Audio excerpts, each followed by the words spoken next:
At mabilis naman na iwasan ni Lee ang pag-atake nito. Ngunit hindi naman inaasahan ni Zhou Hao na mabilis lang siyang naiwasan.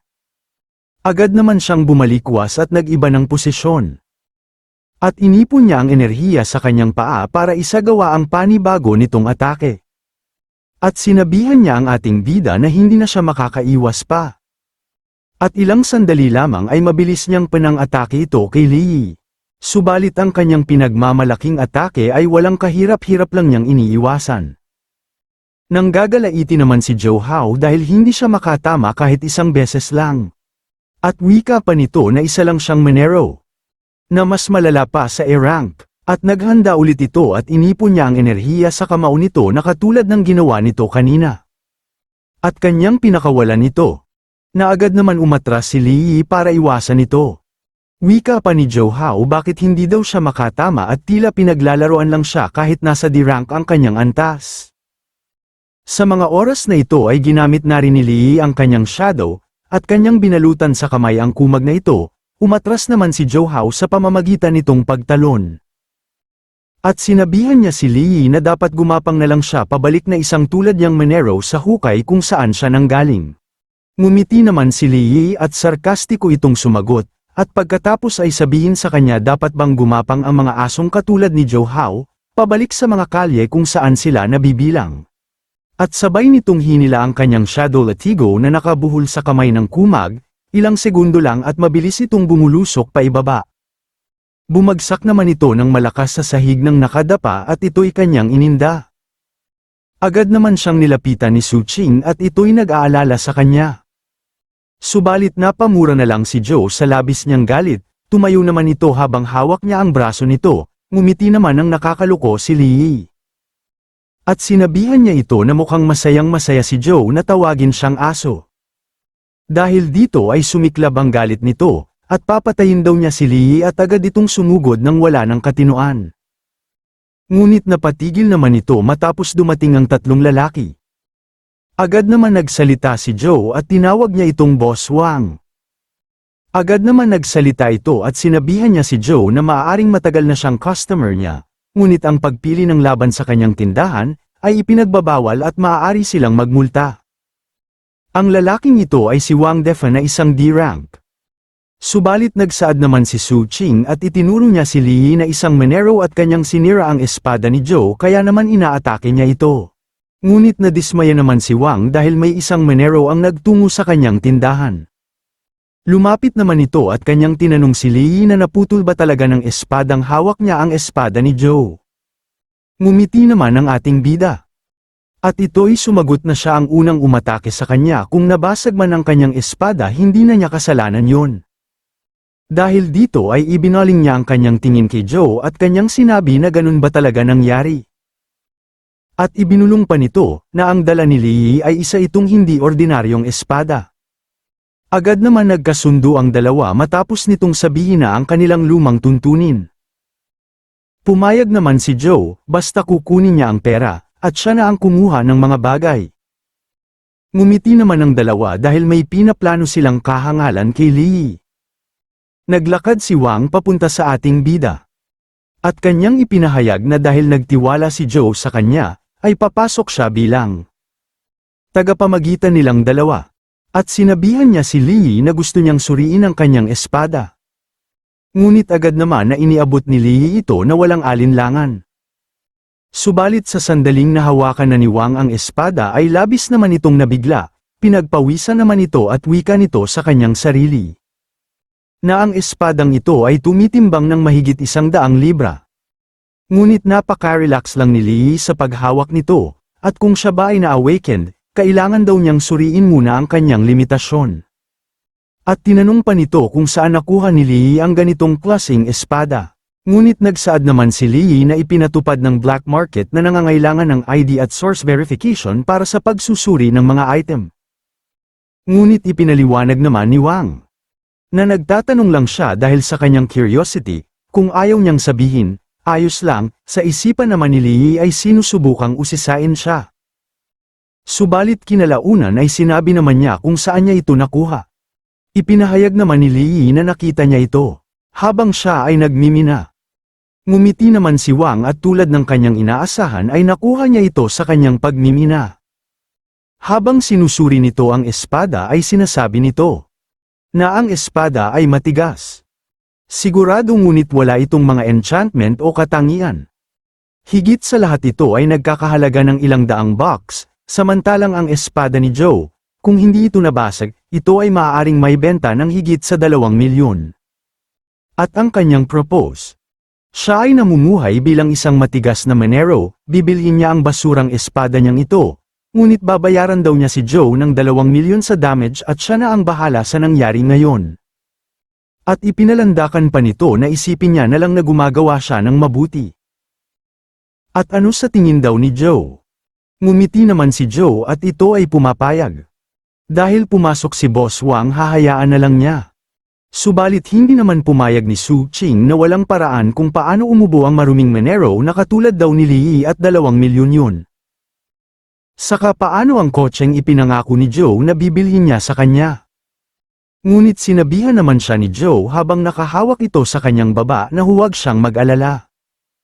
Ang pagbibenta ng mga organo ni Li ay makakuha pa rin sila ng higit 2 milyon, dahil dito ay pumayag na ito. Nagsalita naman si Li. At sinabihan niya si Wang na naplano niya ang lahat ng ito, at sumagot na lang si Wang na ano ang problema niya. At sabay lumapit ang 2 nitong bodyguard kay Li na handa ng umatake. Napangiti naman ang ating bida at sinabihan niya ang mga ito na tamasahin ang kanilang mga sandali, at hindi siya ang dapat mag-alala, at sabay pakawala nito ng kanyang mapanindig balahibong aura.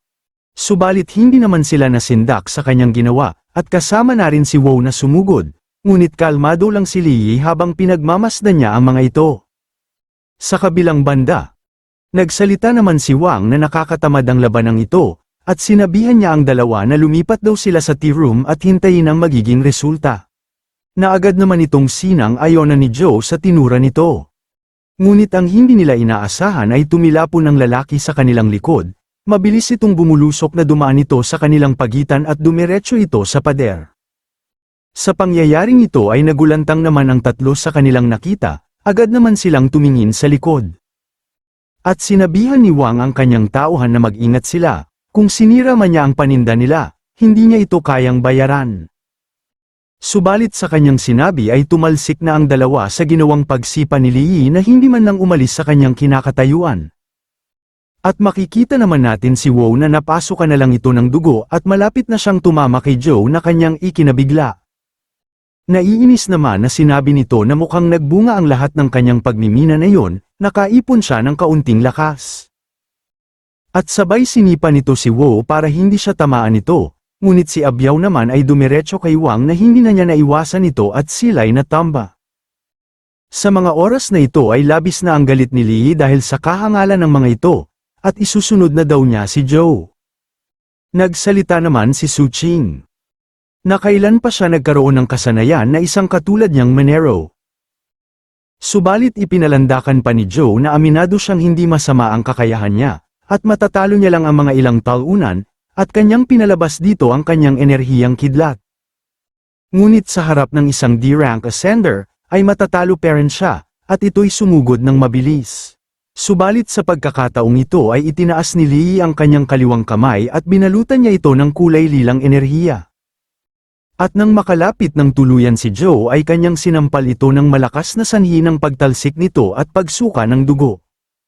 Sa nangyari sa kanya ay hindi niya ito matanggap at lalo itong nanggagalaiti. At nagsaad ito na hindi man lang siya sinaktan ng tatay niya noon. Ngunit si Li ay naglakas loob daw siyang sampilan ng mukha nito, at ito'y nag-iipon ng malakas na enerhiya sa kanyang kamay, at kanyang papatayin ang ating bida. At sabay pinakawalan na nito ang kanyang enerhiyang kidlat kay Li, subalit walang kahirap-hirap niya itong nadepensahan sa pagtaas nito ng kamay at binalutan ito ng enerhiya na naging barrier. Ngunit habang sinasalag ito ni Li ay ang bawat tama ng kidlat sa sahig ay sumasabog ito.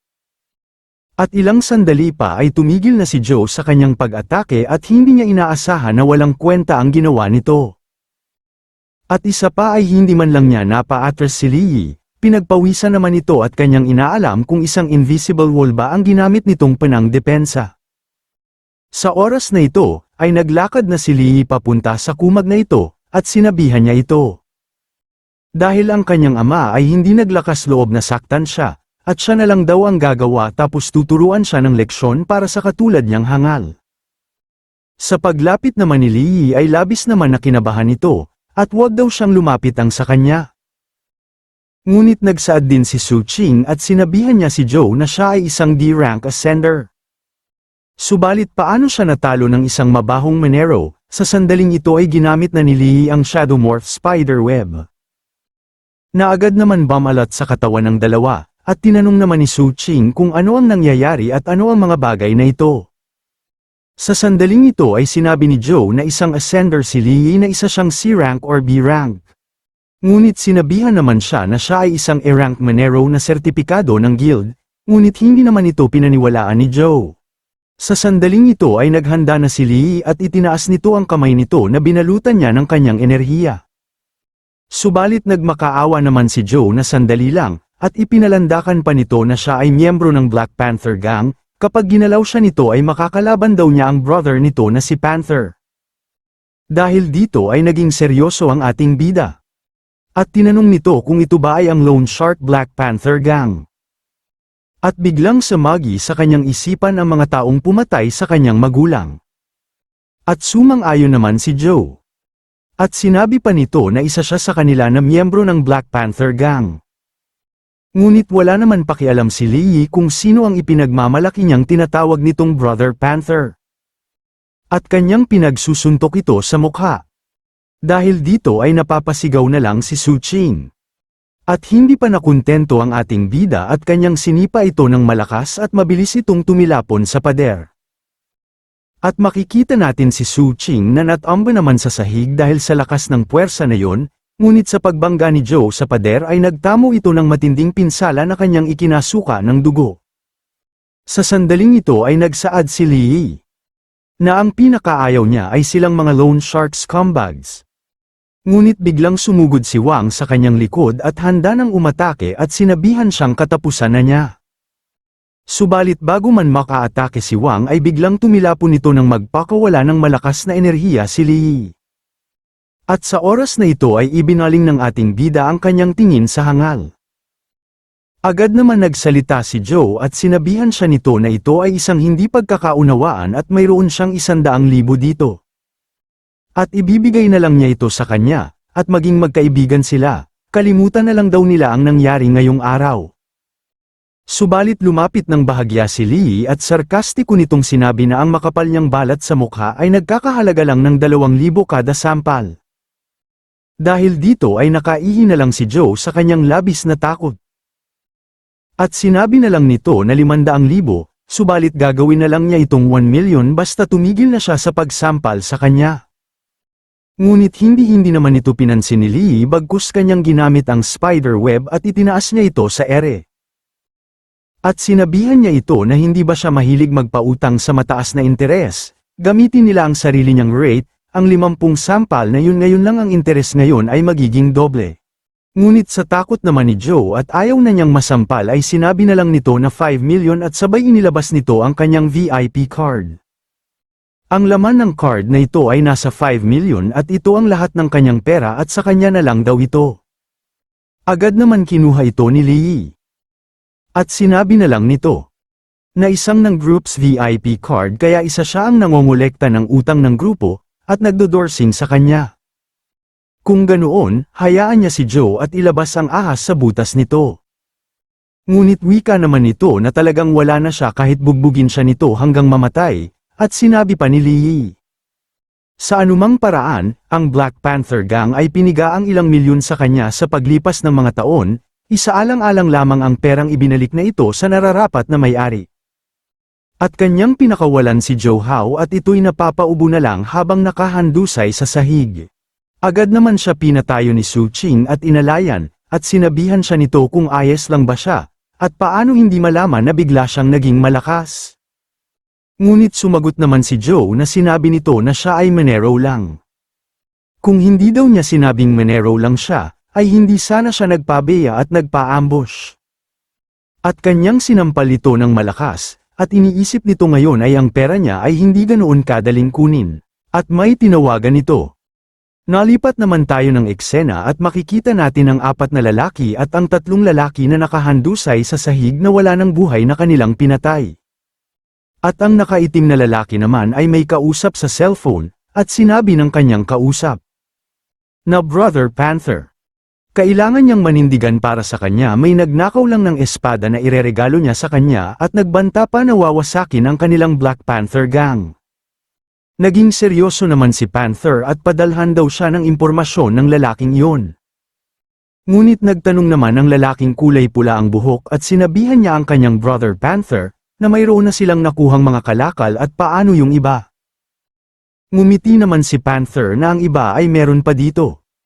At binanggit ng batang yun na si Joe at sinabihan niya ito na siya na ang humarap sa lalaking yun at dalhin sa kanyang harapan buhay man or patay, at wala siyang pakialam.